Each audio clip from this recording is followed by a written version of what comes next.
Assalamu alaikum, ladies and gentlemen. This is Dr. Sajid, your facilitator for today's discussion. We are moving towards closure of second module of course Social Protection Pakistan.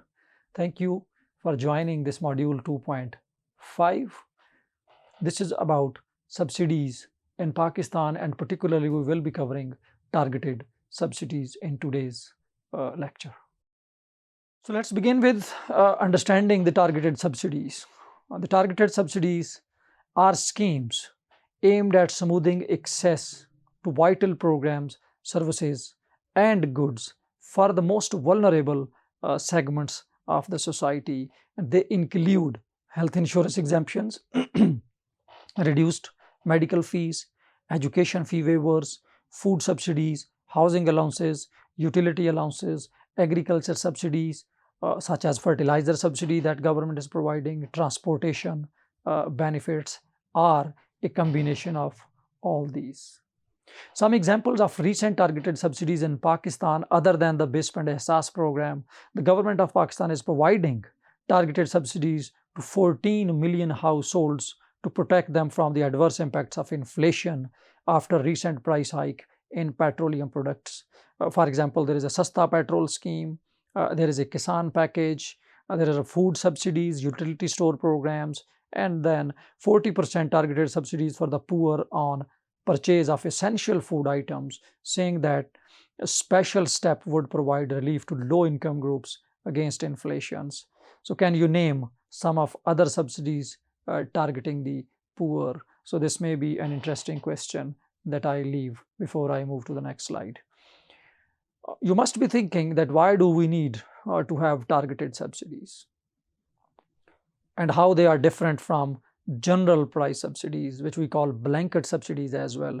So in this context, general price subsidies may be popular, but they have drawbacks, and not just in terms of the substantial financial costs, but in particularly these subsidies are not cost effective or do not target those most in need. For example, a blanket subsidy on petrol will benefit rich more than the poor, because the data suggests that it is roughly 40%, 30 to 40% consumption is by the poor. The 60% of the consumption of petrol in Pakistan is by the rich. So if you cut a petroleum price, the main beneficiaries are the rich, actually, not the poor.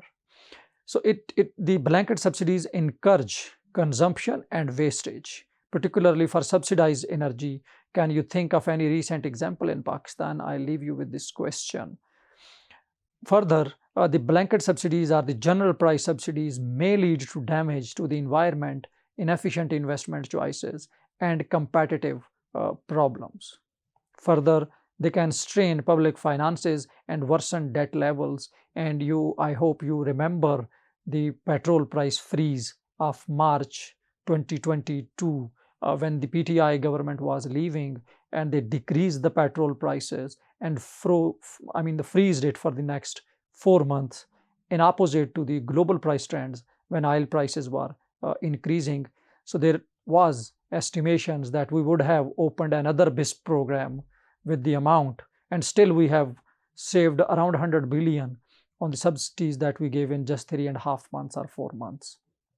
And finally, the general price subsidies encourage socially wasteful activities such as smuggling and black market dealings. So I would again ask you to think of some example on this one.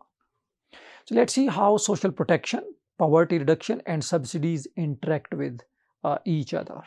Social subsidies the targeted subsidies work on 4 fronts. The one, they act as a risk management.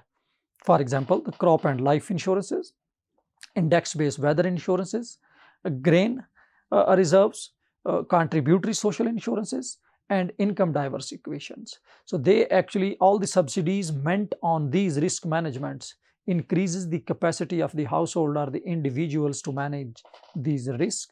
They also act as a social assistance. If you see the bottom green part of the figure, some example, cash transfers, food subsidies, school feeding, supplementary feedings, and others. So this is where the particularly they are active for the people below the poverty line, and if they are well designed, they can raise the people up above the poverty line. But at the same time, there is also income generation activities, so asset creation, human capital formation, employment opportunities, access to land, and particularly input subsidies are very crucial for income generation. For example, a poor farmer cannot afford to buy a very expensive seed, pesticide, fertilizers. So any subsidies on these activities, on these items, actually can improve the take of input in the agriculture by the small and marginal farmers, so generating the income for them. So, and then there are also a role of subsidies in risk reduction, food prices stabilizations, natural gain reserves. So all these combined to improve the people's welfare and the well-being. So in a summary, that subsidies, targeted subsidies can help people's improve purchasing power, take good inputs, increasing the income generation activity, reducing the risks of falling below poverty lines for the people, those who are near the poverty line. So in this context, and also the targeted subsidies have a distributional impact, that you are providing income generation opportunities those who are the marginalized, so decreasing the potential gap between the rich and the poor. So this is some data on the targeted subsidies, allocation of subsidies in Pakistan in the rupees 20 billion terms. And if you see, this substantially increased in 2020 and 21. And one of the key was the sort of fiscal stimulus provided by the government in the wake of COVID-19. And to some extent, this may also include the petrol subsidy, the blanket subsidy that I spoke just a minute ago, that how this was provided. So this also added to the big jump in the allocation of subsidies. So the fiscal stimulus that government provided was around 1.14 trillion in the wake of COVID-19. So it increased the subsidies. And then when there is now a drop in 2022 and 23, and one of the key reasons is that the fiscal stimulus program has came to an end. Also the limited fiscal space, and under the IMF program, the government of Pakistan is cutting subsidies, particularly on oil and energy prices, petrol and energy prices. So the overall the subsidies are reducing, but still they are in the sort of between 700 billion to 900 billion subsidies. So let's take a look on composition of subsidies in 2021, 22 and 2023. So these are most of it goes to, you see the power by WAPDA, KSC, PHPL and IPPs, and then there is a petroleum subsidies on the PASCO, utility store corporation. So, and in some, if you see the bottom part, it is a wheat subsidy to Gilgit-Baltistan, the metro bus subsidies by the governments both in Punjab, KP and particularly, and then there are some Naya Pakistan Housing Authority, markup subsidies for Naya Pakistan. So these are some combination of subsidies in Pakistan. Some of them, most of them are the targeted subsidies and not the blanket subsidies, as we discussed, which are counterproductive actually. So Pakistan has a history of unproductive subsidy history. If you see, according to the IMF's fossil fuel subsidies data, Pakistan's explicit fossil fuel subsidies in 2020 stood around $6.9 billion. And so this is roughly equal to the 3 years IMF extended fund facility program that we are having. So this is the amount of subsidies the amount that we are receiving from IMF in 3 years, almost equal amount we have consumed in 1 year on subsidies. So in this context, let me put you some interesting questions. Can you guess what was the size of the implicit fossil fuel subsidies in Pakistan? But most importantly, implicit fuel subsidies. According to this data, stood to staggering amount of more than $25 billion. This is roughly equal to 4 IMF programs that we are having now. So this is by implicit subsidies mean that they are given indirectly, not with the direct announcements, and most of them are expected to be blanket subsidies which we are providing. So this is the history of Pakistan on unproductive and non-targeted subsidies. So let's take some example on a brief assessment of recent food subsidies in Pakistan. The previous government of Pakistan launched a target food subsidies program, the Ehsaas Ration Program, ERP, to provide food subsidies to the low-income families. The ERP aims to provide a subsidy of rupees 1,000 per month to 20 million families with monthly incomes below rupees 50,000 on 3 food items. It was pulses, cooking oil, and flour. So this was program across the Pakistan. So in context, this program ERP aims to protect the essential food intake of the poorer segments of society without disturbing their budgets by selling essential items at a lower and discounted price. And this was particularly to protect people from the adverse impacts of inflation. So some basic calculations which were done by a study from the PIDE, they show that the size of this program, the first quintile, if you see, it's the consumption of flour and kg monthly, it tells you the idea. If you see the second column of monthly consumption of food items, then it sees item-wise subsidy as per the announced rate and required subsidy. If you see the last 2 columns, so it gives you a big gap between the minimum required subsidy and the amount of subsidy that was given. It was 1,000 rupees, but actually if you see the poorest quintiles need at least 2,000 or more rupees, this one. And at the bottom, if you see the average for all groups, on average, all these groups which were covered under this subsidy require around 1,800 rupees minimum. To be exact, it is 1,794 rupees. So this calculations from PIDE tells that the size of the subsidy was almost half of what was actually required. So this may speak inefficient amount or less than half than the required. At the same time, it also tells that the ERPs has an implementation challenges.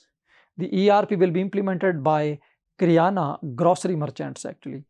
So the beneficiaries need to visit any Ehsaas enabled Kiryana. So there is not all Kiryana stores, but this is the Ehsaas enabled Kiryana store to avail said food subsidy. I'm not sure where they are placed, how farther from a house is, and if it is a woman or girl who has to buy these shoppings, there is no man in the household. How can she travel there if it is in the farther away from the household? So this is another complication challenge. At the same time, this Kiryana merchant requires an Android phone, a CNIC, a subscriber identity model, which your SIM card registered against the said CNIC, and a bank account for the registration to become a sale agent of the ERP. So this will also be a challenge in context of Pakistan because many of these informal Kiryanas or shops may not be willing to take this opportunity because they fear to be documented in the taxation system of Pakistan. So this may keep them away from the fund. The National Bank of Pakistan will manage the implementation and subsidy dispersal process. So that was the implementation design, which sounds that it is a difficult actually.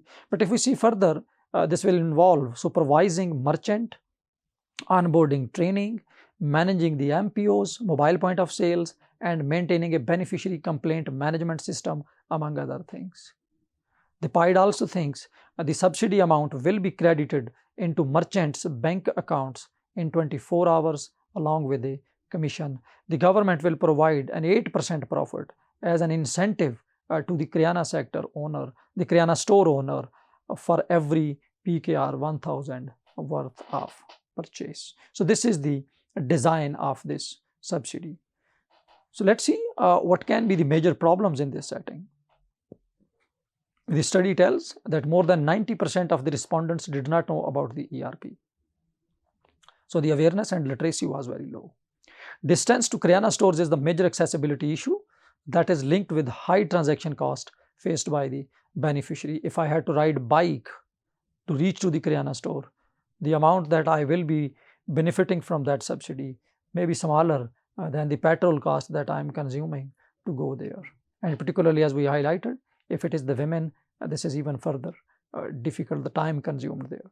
So low income families usually buy items on a short term loan basis, which we call udhar, and they do not purchase larger quantities at a time. Instead, they are used to buy in small quantities, so they are deprived from this benefit of subsidy.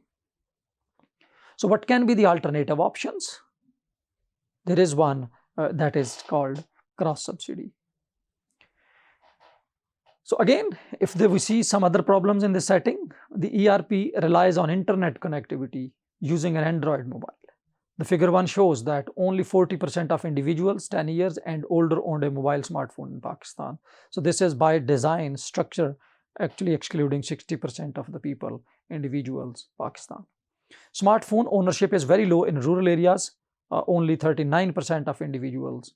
Again, this is roughly equal to the overall average, but still 6 percentage point less, where most low income families reside. Furthermore, smartphone ownership is particularly low in Balochistan, only 44% of individuals, 10 years and older women mobilize. So overall, if we can summarize, the 60% of the population in Pakistan does not own a smartphone. And if we see the same prevalence in the Kiryanas, just as an assumption, it means the 60% of Kiryana stores in Pakistan were not able to be registered in this one, in this program.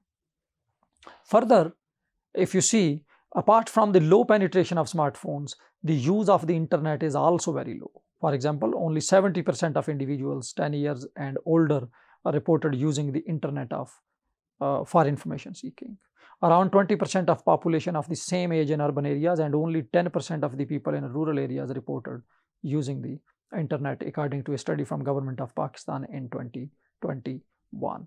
These statistics highlight significant potential challenges to the rollout of subsidies programs like ERP, and particularly this is a challenge in rural areas. Furthermore, a government's ability to administer the program on ground, especially in areas with low public sector capacity, poses enormous challenges and significantly increases implementation costs.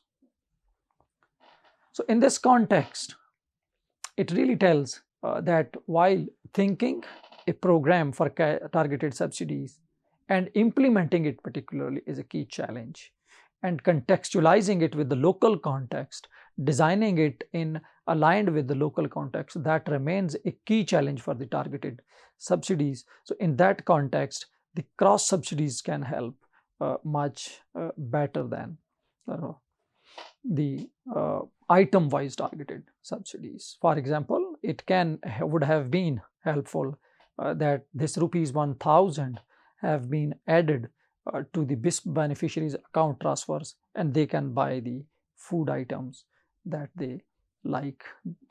There is also a quick assessment, the agriculture subsidies that we are really having.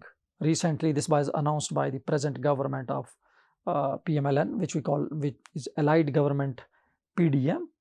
So they have announced a Kisan package. So let's take a look on its design and other challenges. Under the package, the government is offering rupees 37 billion subsidy to farmers on the purchase of fertilizers. This amount will include a subsidy of rupees 925 per bag on phosphorus fertilizers and rupees 243 per bag on urea and other nitrogen fertilizers. This sounds good, but some concerns. It's a blanket subsidy open to all farmers.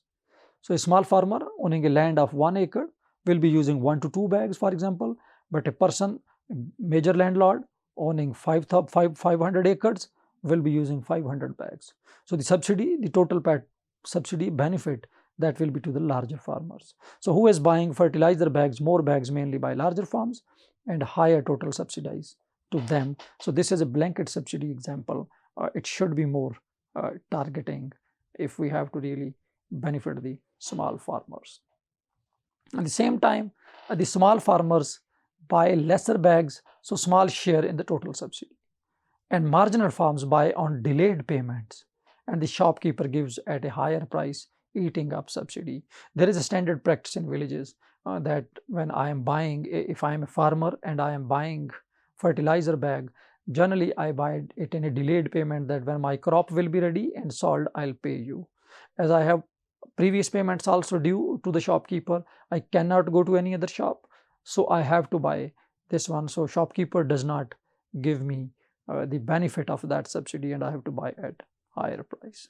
So this fertilizer subsidy under Kisan package may not meet the objective of the provision of subsidy, would reduce cost of production for farmers, for small and marginal farmers particularly. Similarly, rupees 8.8 billion markup of agriculture loans may not work.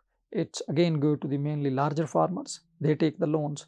Small farmers, marginal farmers, they don't take much loan. So again, the benefit will be to the larger benefits.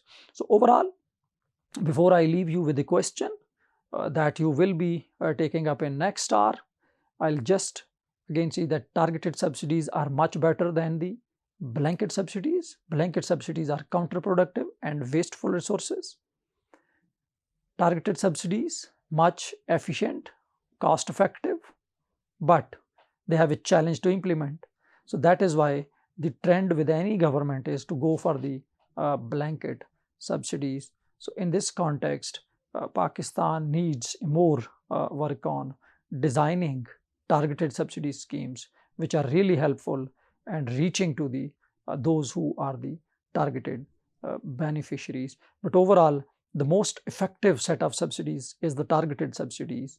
They are cost effective, and if we can ensure reaching to the targeted population, they are very effective in terms of reducing risks and increasing economic activity, leading to input use, better input use, and finally the income generation activities, which combinedly increases the income and consumption levels of those who are the beneficiaries. And in this context, overall it improves the welfare of the targeted population. So let me leave you with the question, how to undertake subsidy reform. I leave you with this question along with other questions in next 1 hour. I thank you.